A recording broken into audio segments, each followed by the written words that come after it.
In St. Vincent and Grenadines, a lot of the challenges that we find from climate change has to do with extreme weather events. For example, the trough systems that would have came through in 2011 and 2013 would have definitely affected the rivers and more downstream the river mouths and areas where our trees are being caught. Now that is dry season, the river is a lot smaller, so it's affecting the chichi catchers because it doesn't really have space for us to set our bags. And even more recently, we have the sargassum situation. We have a lot of seaweed on the beach. The chichi get trapped inside the seaweed, so it's very, very bad for us at this point. So when the sargassum comes across, our fishers who are now catching fish at the river mouth and along our coast are impeding from catching their fish. The benefits of the EnGenDER project to St. Vincent and the Grenadines, and specifically for the tree fishers, is to enable them to build their individual resilience to climate change. By building the individual resilience, we impact the community's resilience and by extension, the nation's resilience.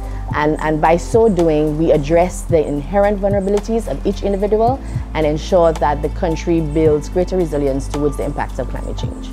Well, the volcano affected the river very terrible. The lahars, the pyroclastic flows that would have gushed down, well, in this case, it would be the water systems like in the Richmond and Wallerbo rivers on the northwest. Because in those times, we could not fish in the river. We had to go by sea. So those persons who was fishing in the river and not going in the seawater, especially people, not everybody can swim and not everybody like to go in the water because Richmond River is very deep. We need to make climate change personal.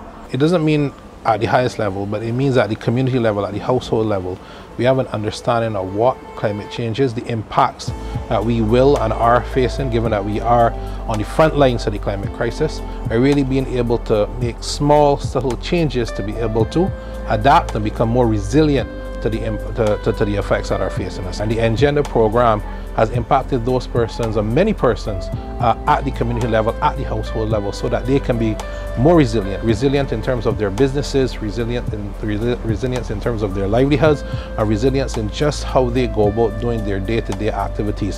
And I think again that is a success criteria for the project, because we're empowering men and women, right, to be able to effectively survive given the climate onslaught that we are expecting and we're currently having to live through.